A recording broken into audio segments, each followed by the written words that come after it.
Pai, em nome de Jesus, nós oramos agora, pedimos a tua bênção, que esse dia seja um dia repleto das virtudes, que seja liberado sobre nós toda manifestação da tua presença e que o Senhor possa fazer-nos romper com todas as estruturas, meu Pai, mundanas e satânicas, que sejamos verdadeiros adoradores, em nome de Jesus. Amém. Estamos nesse tempo já há uma semana e meia praticamente, falando sobre a estrutura da adoração, ou como viver essa estrutura da adoração, como andar nessa estrutura da adoração, como ser um adorador. E, infelizmente, nós vivemos numa cultura romantizada. A nossa estrutura tem sido uma estrutura romântica, né? Onde nós até mesmo romantizamos a adoração, assim dizer, romantizamos o amor, romantizamos toda a vida e buscamos uma vida romântica, buscamos uma vida totalmente hollywoodiana, né? E isso nos faz viver uma falsa adoração. Veja, a gente sempre vai estar colocando a verdadeira e a falsa, o verdadeiro e o falso. E dentro dessa estrutura, a gente vai ver que essa ideia hollywoodiana de vida nos faz, então, viver uma concepção errada, onde buscamos essa sensação e não a missão, onde nós buscamos satisfazer a nossa alma de um modo de um modo romântico assim e com isso não buscamos o cumprir da missão. Então a gente está mais preocupado em satisfazer romanticamente a nossa vida do que mesmo executar ou viver a verdade daquilo que o Senhor tem nos proposto. Então a vida de um adorador, ele não tem nada a ver com essa vida romântica, porque nós estamos entrando nessa onda worship, como diz como diz o nosso querido Arão, né, o pastor Arão aí que pregou,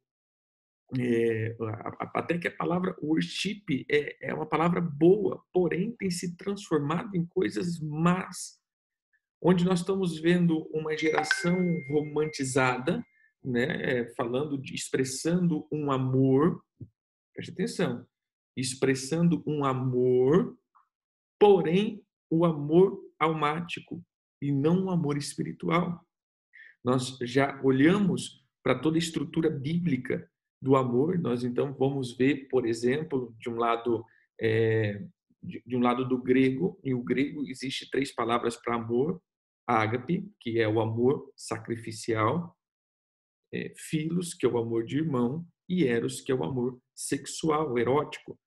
Então a gente vai ver que essa palavra ágape, quando nós falamos ágape ou agapão, nós vamos ver que esse amor não é um amor simplesmente o amor de Deus. Nós, quando colocamos o amor de Deus, nós vamos colocar então que é um amor que está além ou está simplesmente nas dimensões de Deus, ou o amor que só opera em Deus.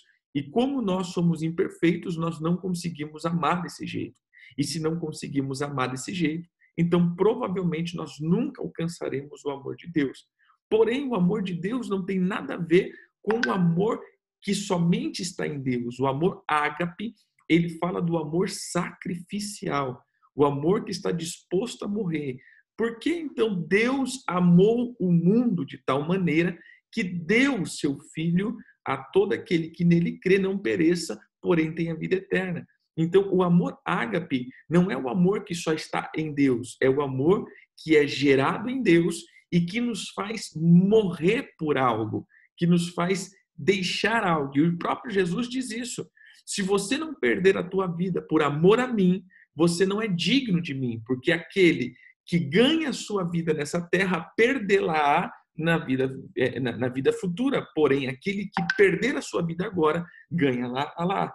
Nossa, ganhar lá a lá, né? Então, ou seja, ganha ela lá. Então, assim, o que a gente... Tá difícil aí a tradução, né? Então, o que a gente tem que entender?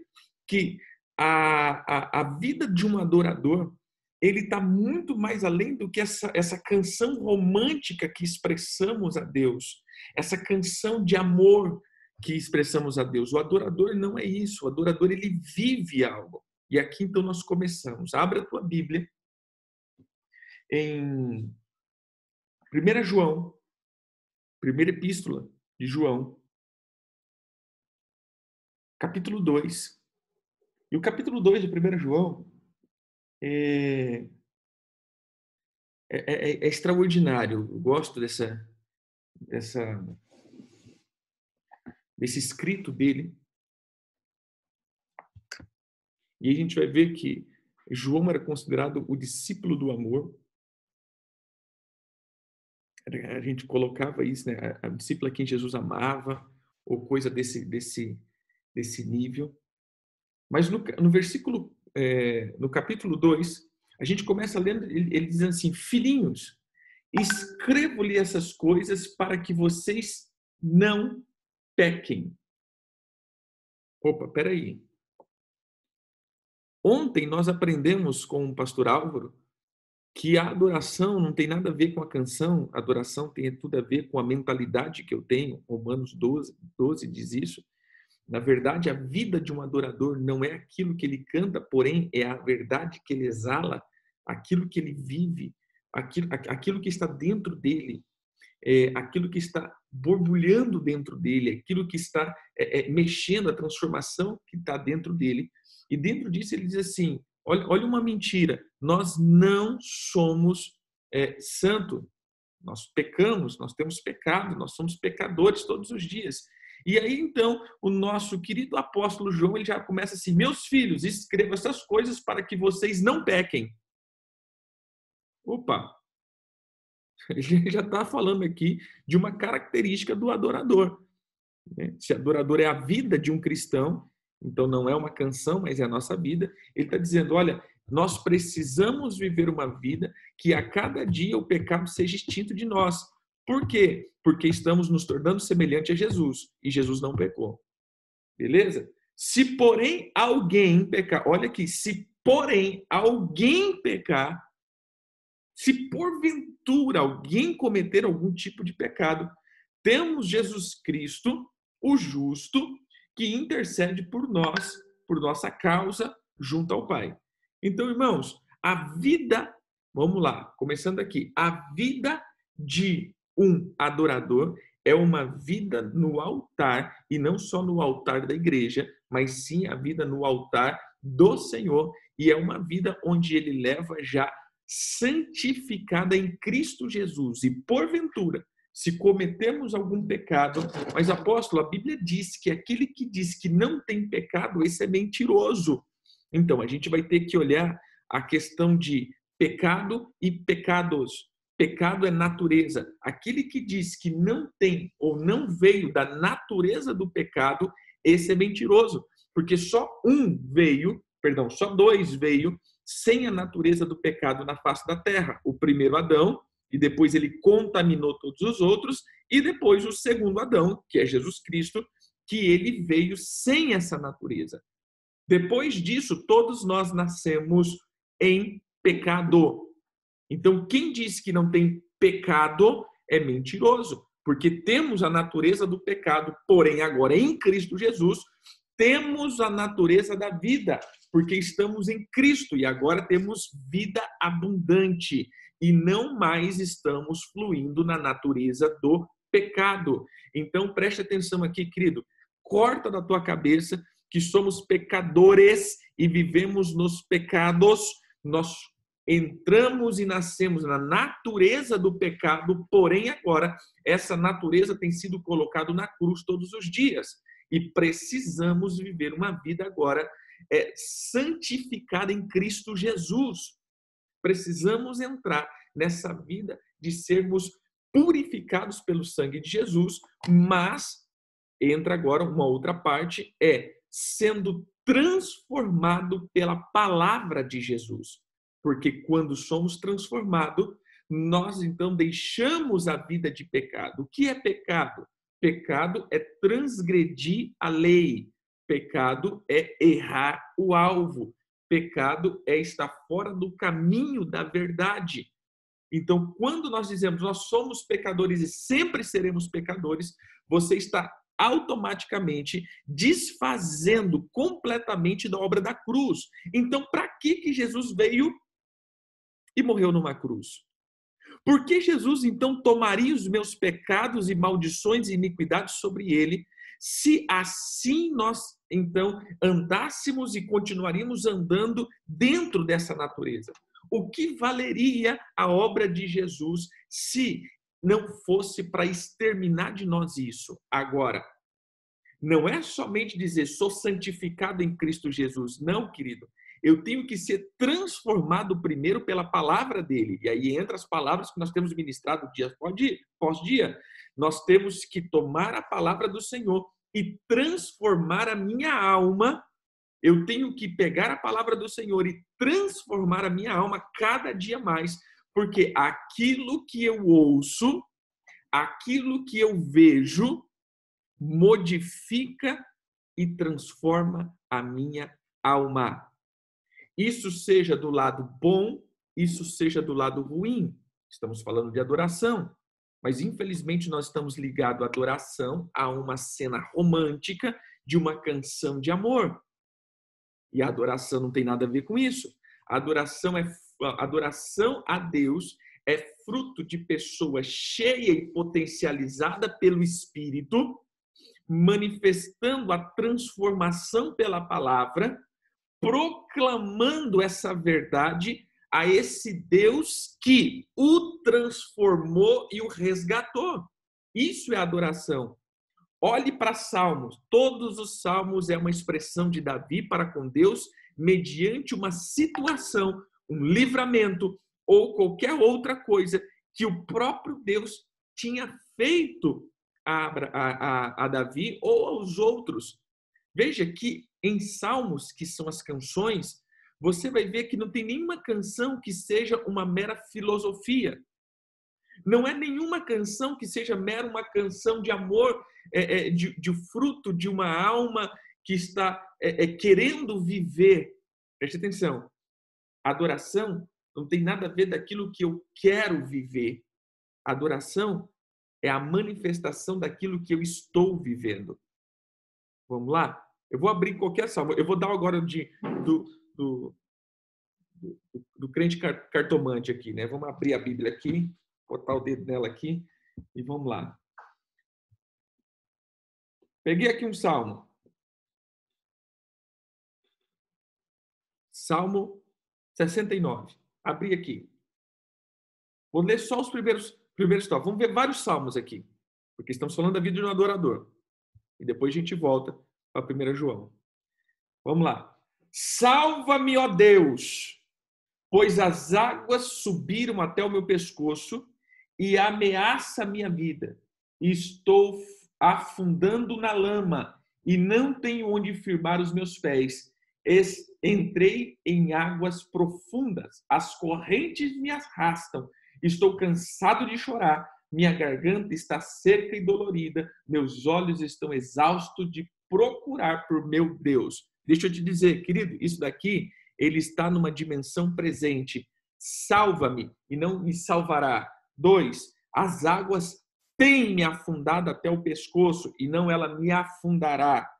Eu estou em ameaça e não estou sendo ameaçado. Não, eu estou afundando na lama. É presente. Veja que é tudo presente e que o salmista está passando. Então, o cântico de Davi, nesse caso aqui, é um cântico presente. E aí, no final, no versículo 16, ele diz assim: responde-me, Adonai, pela bondade de tua graça, porque a tua grande misericórdia volta-te a mim.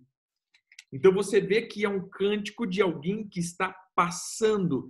E ele está dizendo: Senhor, eu estou em um abismo na minha alma. Senhor, a minha alma está encarcerada nas dimensões das águas.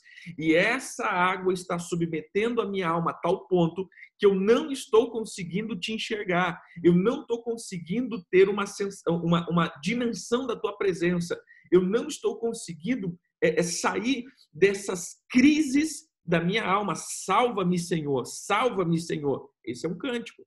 Vamos lá, outro cântico aqui. Né? Escolhemos aqui, assim, já, né? Ponto. Salmo 2. Salmo 2, a gente vai ver ele dizendo aqui: por que as nações se tumultam e os povos se lamentam em vão? Os reis da terra estão posicionando-se, os líderes conspiram juntos contra Adonai e o seu ungido. Eles gritam: rompamos contra os seus agrilhões, julguemos fora suas correntes. O que se assenta no céu ri. Veja que é uma dimensão, e agora entra aqui uma questão profética. O que está no céu ri, Adonai os olha com escárnio, pois em sua ira zombará deles. Aí ele fala do futuro agora, né? Mas vamos lá. Eu mesmo ungi o meu rei em Sião, meu santo monte. Veja, querido, que esse salmo aqui, ele é tão messiânico e tão profético e tão atual e tão presente, que ele fala primeiro de uma dimensão de Deus. Deus ri. Como que Davi sabia disso? Essa é uma pergunta, irmão. Como Davi pode simplesmente afirmar: e o que se assenta no céu ri? Adonai os olha com escárnio, pois em sua ira zombará deles, aterrorizando com a sua fúria. E aí ele entra numa questão bem profética. Ele fala agora de Jesus nesse salmo. Eu mesmo ungi o meu rei em Sião, meu santo monte. Veja que o monte Sião aqui não tem nada a ver com uma dimensão de terra. É uma dimensão de céu. Aí a Rebeca coloca intimidade. Exatamente. Mas a intimidade que hoje nós estamos levando é uma intimidade romântica. E aí eu volta lá para 1 João.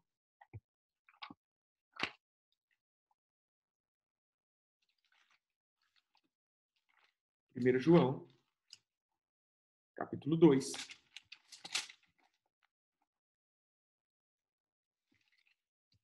E aí a gente vai ver que essa intimidade que nós estamos tendo, né, aqueles que estão chegando para agora, já a semana estamos falando sobre adoração, já a semana passada e essa semana.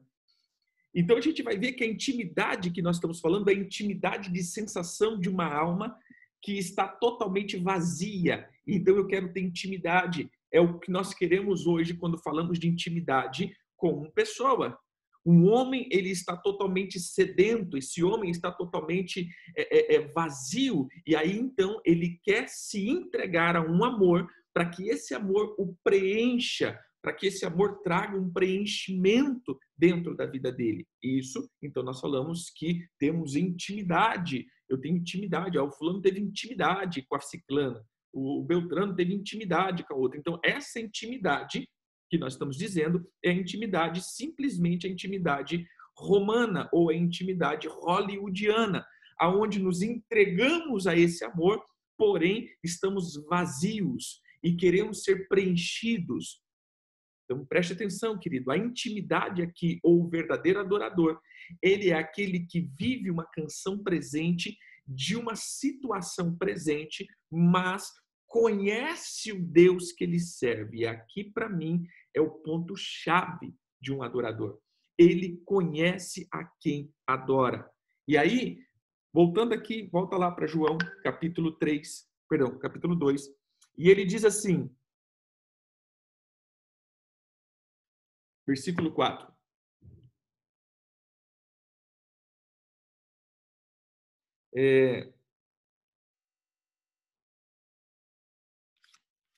Versículo 4 aqui. Qualquer um que diga, eu conheço, intimidade, porque a gente não tem, vamos lá, a gente não pode ter intimidade com quem não conhecemos. Apesar que hoje em dia, né, colocando no modo do mundo hoje, a pessoa primeiro tem intimidade e depois vai saber o nome dessa pessoa, né? Então, mas tira, a gente não está no mundo. Vamos lá. a intimidade, ela sempre será com quem eu conheço. Na verdade, a gente fala intimidade para uma questão sexual, porém, o sexo não é intimidade. Sexo é sexo. Entendeu? Intimidade é conhecer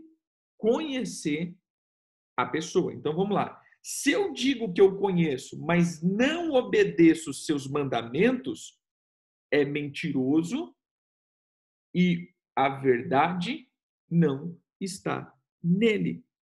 Espera aí. Se eu digo que conheço Deus e não obedeço os seus mandamentos, meu irmão, eu sou mentiroso. Porque eu só vou conhecer Deus se eu conhecer o que Ele quer. E a palavra conhecer aqui não é conhecer de conhecer, como nós falamos. A palavra conhecer é de saber o que profundamente essa pessoa deseja. Deixa eu ir um pouco mais fundo. Jesus ele olha para aquelas 10 virgens e 5 delas sendo sábias. Ele quando essas 10 quando entra num lugar propício, ele fala assim: entra para o gozo do seu Senhor, o lugar que está preparado e tal, tal, tal. Mas quando ele olha para as outras 5 virgens, que eram consideradas como loucas, e olha, eram virgens, preste atenção, queridos. Quando nós usamos essa parábola das 10 virgens, muitas vezes nós usamos para o ímpio. 5 era crente e 5 era o mundo. 5 era santa e 5 era profana. Então, a gente coloca do mundo e dos crentes, ou seja, do cristão e o mundo. Mas não tem nada a ver com isso. A parábola dos 10 virgens não tem nada a ver com o mundo. Por quê? As 10 eram virgens, preparadas para o casamento. Deixa eu te dizer, querido, o mundo não está preparado para o casamento. O mundo, pelo contrário, está preparado para a destruição. 2, as 10 tinham lâmpadas. O mundo não tem lâmpada. E a Bíblia diz o seguinte: lâmpada para os meus pés é a tua palavra, luz para os meus caminhos. Salmo 119, 105. As 10 tinha fogo, as 10 tinha azeite. As 10 tinha. Então vamos lá, meu irmão. As 10 tinha do Espírito. Mas o que fez 5 ser louca e 5 ser prudente? Porque as prudentes, elas eram virgens, elas, vamos colocar aqui, as cinco virgens, perdão, as 5 sábias eram virgens. Mas e as tolas? Também era virgem. As 5 sábias tinha lâmpada. Mas e as tolas? Também. As cinco sábias tinham azeite. E as loucas? Também. Então, o que separava? É que as 5 sábias tinham sobressalência. As 5 sábias eram as mais profundas. Ela tinha sobra, tinha reserva. Isso foi a única coisa que as fez diferente. Porque mesmo as 10 dormiram. Não foi só 5. Mas, apóstolo, onde você quer chegar? 5 delas entraram no gozo do seu Senhor. O que me chama a atenção é que 5 delas, quando chegam na porta, sabe o que acontece? Jesus diz assim: eu não os conheço. 2 vezes Jesus usa esse termo. Ele usa esse termo depois para quando ele diz assim: e naquele dia muitos chegarão diante de mim e dirão: Senhor, eu profetizei no seu nome. Senhor, eu expulsei demônios no seu nome. Senhor, eu fiz milagres no seu nome. E aí ele dirá: e eu direi a essas pessoas: apartai-vos de mim, porque eu não vos conheço. Mas espera aí, querido. Veja que a dimensão da primeira ida, nós estamos agora dizendo das duas idas, da ida do arrebatamento e depois daqueles que ficarão na grande tribulação, e preste atenção no que eu estou dizendo aqui, toda essa dimensão o Senhor está dizendo dos cristãos, dos que estão supostamente na sua casa, os que servem a Ele, os adoradores. E aí, por isso, ele vem falando que agora existe uma turma, preste atenção, existe uma turma que está sendo procurada por Ele. E essa turma é uma turma que vive a verdade. E essa turma é uma turma que expressa essa verdade. E essa turma que está sendo procurada por Ele é uma turma que o conhece. E por isso, o primeiro arrebatamento vai vir o Senhor buscando, ou seja, procurando esses que conhece. E aí depois tem a grande tribulação, que também ficará os crentes, meu irmão. Os crentes que estavam aqui, porém os crentes que não o conhecia na profundidade. Aí entra a palavra,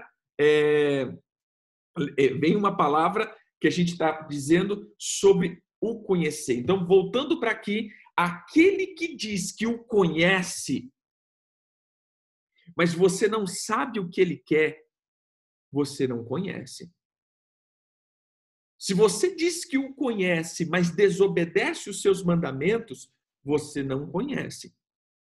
Se você diz que você é um adorador, porém você vive desprezando os mandamentos do Senhor, você o não conhece. E quem não conhece não consegue chegar diante dele com intimidade. E por isso você nunca será profundo adorador ou verdadeiro adorador. Então a vida de um adorador, querido, está em mergulhar na palavra. E eu já falei isso no começo da semana passada, que a verdadeira adoração tem que ser manifesta por pessoas que têm a palavra de Deus como regra e prática da sua vida. Pegando ontem, então, aquilo que o pastor Álvaro disse, é exatamente isso. Um verdadeiro adorador que não é profundo na palavra, ele se torna somente um músico, poeta de um vislumbre do céu. Fui longe agora, filosofei. Ou seja, um adorador que não é profundo conhecedor da palavra, ele nunca será um verdadeiro adorador. Ele será um poeta romântico que deslumbra o céu. Mas ele nunca viveu nessa dimensão. Então, o que nós precisamos é saber que o adorador não é o que canta, adorador é o que serve. Adorador não é aquele que tem uma canção bonita. Adorador é aquele que expressa um estilo de vida. Adorador não é aquele que tem canções bonitas ou toca bonito. Adorador é aquele que é cheio da palavra a tal ponto que essa palavra transforma ele e aquilo que sai da vida dele sai como uma canção. E aí eu vou usar uma palavra. Quem que falou isso? O Arão falou isso, né? O pastor Arão, dizendo, irmãos, pregue muito e, se for preciso, pregue até com as tuas palavras. Ou seja, querido, a tua pregação ela é muito mais além do que você fala. A tua pregação ela demonstra com aquilo que você vive. A palavra de Cristo tem que exalar. Então, se você não conhece Deus e não observa se você não guarda os seus mandamentos, provavelmente você não é um adorador. Se a palavra de Cristo não é aquilo que ilumina os teus olhos, você vai estar sendo um poeta romântico. E você vai estar deslumbrando esse Deus, dizendo, venha, Senhor.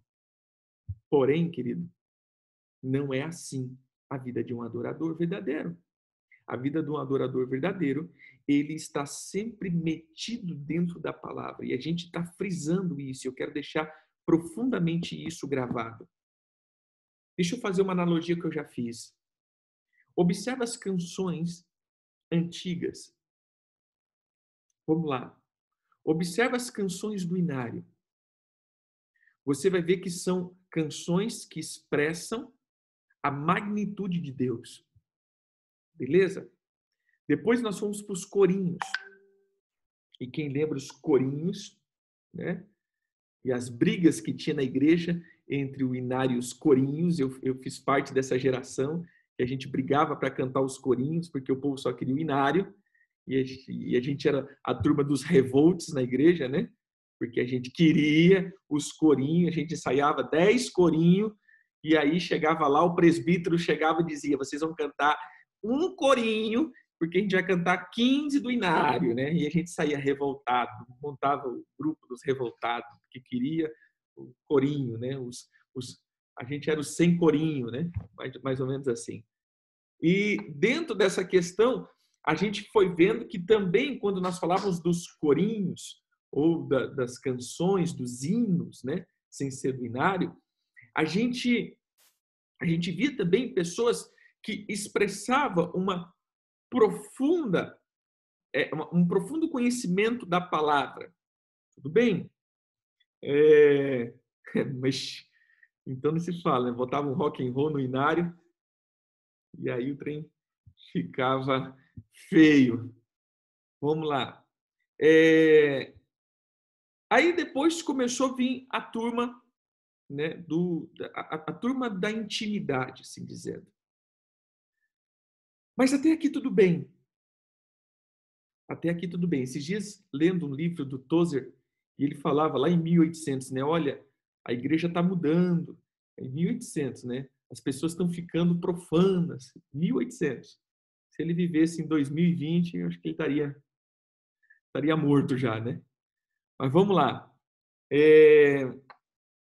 Quando nós colocamos essa questão dos corinhos aí, a gente vai ver que quando entrou no tempo agora da intimidade, que a gente vê David Keeler, Antônio Cirilo, para mim esses dois foram os revolucionários. Para mim, eu não sei quem é mais antigo, estou colocando no meu tempo, né, de conversão. Esses foram dois homens realmente revolucionários, que revolucionou a música, assim dizendo. E aí depois veio a Ana Paula, veio uma outra galera. Pelo menos que eu sei, eu lembro desses dois. Quando eles começaram a fazer umas canções de intimidade, que isso foi muito, muito revelador, porque a igreja não tinha isso. Mas a gente vai ver dois homens profundamente cheio da palavra. Eram homens que conheciam Jesus e emanavam Jesus de uma forma potente. E isso fez com que esses homens cantassem com intimidade. Então, passamos de não ter mais canções de servos para canções de filhos, que expressam uma intimidade, porém, essas pessoas eram cheias da palavra e da verdade. Pessoas que emanavam isso. Porém, as pessoas começaram a pegar essa vibe, porque é fácil hoje dizer: Jesus, te quero, te amo, eu sou teu, que se eu tirar a palavra Jesus e colocar amor, pronto, virou uma música romântica, né? E aí vai aquela coisa toda. Pessoas agora que não têm a verdade, pessoas que não são profundas na palavra, porém expressam só uma canção da sua alma, só um poema. E dizemos então que isso são canções de intimidade. Irmão, rebobina a fita aqui. Em nome de Jesus, o Senhor está levantando uma geração de adoradores. O Senhor está edificando uma geração de adoradores que Ele procura. E essa adoração é pessoas que estão profundamente comprometidas com a palavra.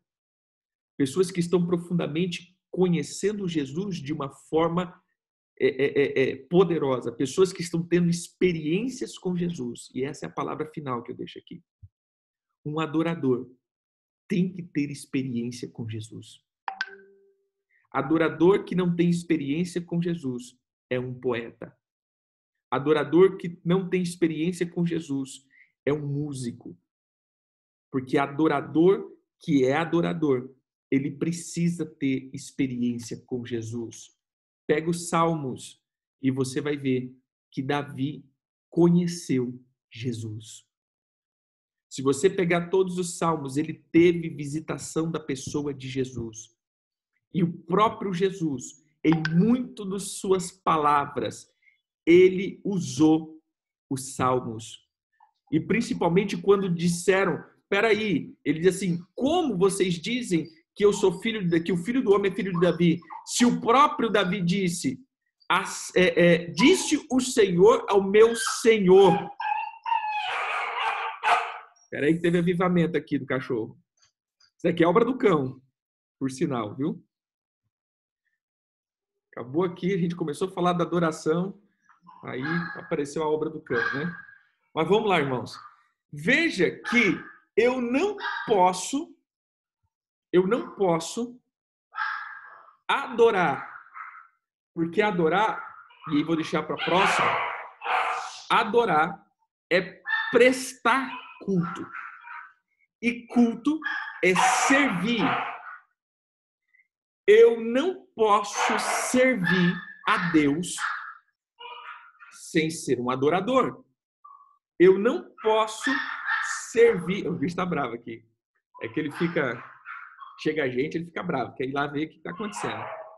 Eu não posso servir o Senhor se eu não estou... Como está bravo, né? Eu não posso servir o Senhor se eu não estou profundamente comprometido com a sua vontade. Então, o negócio aqui ficou difícil hoje. Espera aí, só um pouquinho. 2 minutinhos. Só a porta aí. Chegou gente em casa, ele fica doido. Vamos lá. Queridos, eu não posso ser um adorador se eu não estou profundamente comprometido com a palavra, como eu estava dizendo, e eu não posso ser um adorador se eu não estou servindo a Deus e obedecendo os seus mandamentos. Então, dentro desse contexto, eu termino aqui. Adorador, ele precisa estar dentro. Adorador, ele precisa conduzir. Ele precisa estar sempre sendo levado. Adorador, ele precisa estar sendo conectado. Adorador, ele precisa estar sempre se conectando com Jesus. Porque eu estou no altar dele, e eu sou o altar dele, eu sou morada dele. E eu preciso que essa palavra esteja tão intrínseca dentro de mim, que a palavra se torne agora um comigo. E aí vem, a verdadeira adoração é a palavra. Entenderam aqui? A verdadeira adoração, querido, é a palavra. Deus quer a palavra dele. Deus quer, na verdade, o que está dele em ti. É como nós falamos, o que é salvação? Quando Deus olha Cristo em você. Isso é a expressão da santificação e salvação. Ele não olha mais você, porque você está agora dentro de Cristo. E se você está dentro de Cristo, não há mais condenação. Para os que estão em Cristo Jesus. Em é dentro. Então, se você está fora de Cristo, você está sofrendo. Porém, se você está dentro de Cristo, Cristo está te protegendo. E a adoração, na verdade, é a manifestação da palavra de Cristo. Mas, se isso não está dentro de mim, se isso não está dentro de mim e não é um comigo, então o que eu falo não passa da parede, não passa do teto. Mas quando a palavra está dentro de mim, tudo que eu proclamo já não é as minhas palavras, mas sim aquilo que está no céu. Então, a adoração verdadeira, ela sempre vai engrandecer Deus, porque toda palavra volta para Deus. Todo adorador, ele tem a grandeza de Deus dentro dele, e não simplesmente um anseio de Deus. O adorador, querido, não está buscando Deus. Ai, Jesus. Um adorador não está buscando Deus, querido. Na verdade, o adorador está sendo buscado por Deus. Isso que a palavra diz. Porque o adorador já encontrou Deus. Entendeu aqui? O adorador, ele já está dentro de Cristo. O adorador já se fez um com a palavra dele. O adorador já entrou nas dimensões do conhecimento de Cristo e da obediência da sua palavra. Então ele já não está mais buscando ninguém. Então, o que a gente vê é poetas buscando Deus, mas o verdadeiro adorador, ele já encontrou, e por isso ele passa a ser buscado por Deus todos os dias. Amém? Porque é esse que o Eterno busca para ser o seu adorador.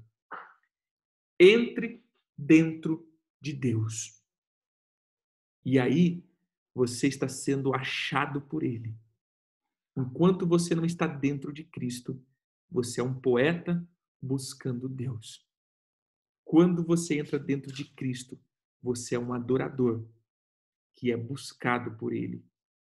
Em nome de Jesus, eu declaro, entre dentro de Cristo de uma forma profunda.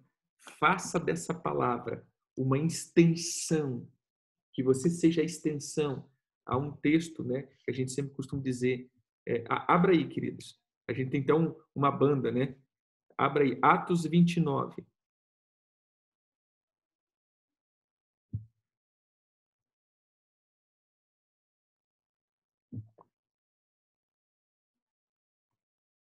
Quem encontrou?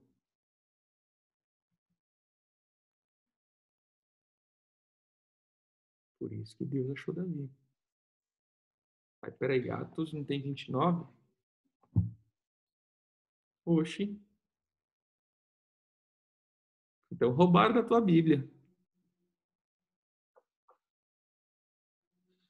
Não tem Atos 29. Então, Atos 29 é a tua vida, queridos. É a continuação daquilo que está escrito. Atos 29 é aquilo que você continua, a história da igreja continua sendo escrita em mim e em você. Entendeu aqui? Porque muitas pessoas só amam os do passado, porque eles entenderam que Deus só atuou no passado. Atos não acabou no versículo 28. Atos continua até hoje. O ato dos apóstolos, os feitos do Espírito Santo movido nos apóstolos. Então, o que nós temos que entender é que nós precisamos continuar a história da igreja, a história do reino. Então, nós somos continuação da palavra. Somos a extensão dessa palavra. Eu não tenho a palavra em mim. Eu sou um com essa palavra. Não tem como mais me separar dela. Quando a pessoa diz assim, apóstolo, olha aí uma pornografia. Querido, eu não consigo, porque a palavra que está dentro de mim já não consegue ver isso, porque isso me ofende. Não é uma luta que eu tô lá, meu Deus, me segura Jesus, senão eu vou clicar aqui na irmãzinha que não tem roupa para vestir. Não, eu não tenho esse problema, porque o negócio é, quando isso entra perto de mim, isso me ofende, porque ofende a palavra. Isso me fere, porque fere a palavra. Então eu já me tornei um com ela. Tem muita coisa que eu preciso ainda me tornar um com ela? Tem sim, querido, mas todos os dias prosseguimos a nos tornar um com ela. Todos os dias prosseguimos em tornarmos um com ela. Então, quando as coisas ainda é uma luta na tua vida, é porque você não se tornou um com essa palavra nesse ponto da tua vida. Você precisa se tornar um. E aí, aquele que ofender a palavra, te ofende também.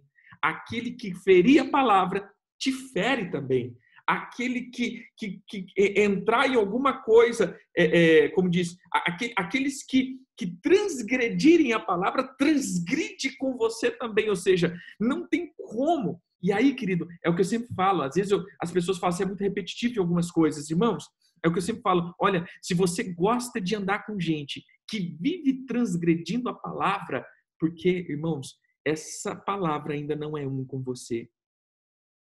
Se alguém falar de alguém que você ama, te ofende. Mas se alguém falar de alguém que você não ama, mas você conhece, você fica neutro. Às vezes você nem participa. Você nem participa.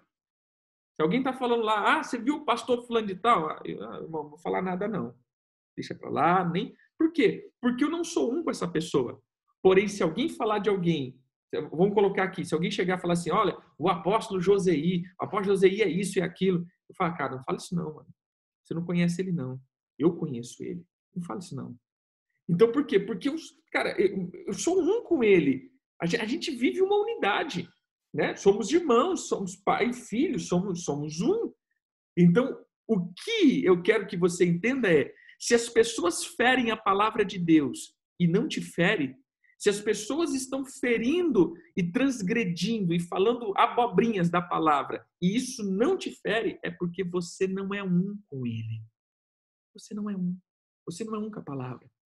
Então, o adorador, volto a dizer, ele não está buscando Deus. Ele já é um com Deus. O adorador que não é um com Deus é um poeta. O adorador que não é um com Cristo é um poeta.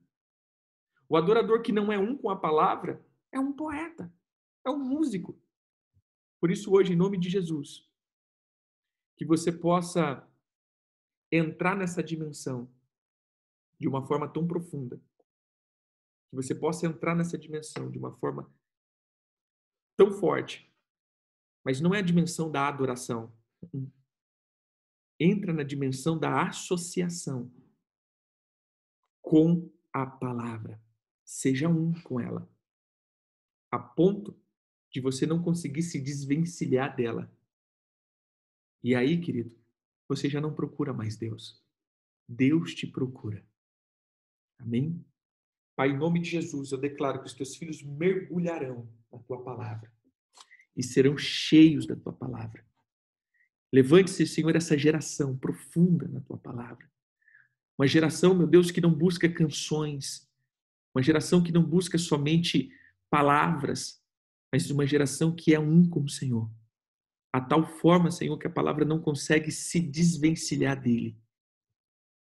E esses, Senhor, não te buscarão, porque já te encontraram a tal ponto de ter se tornado um contigo.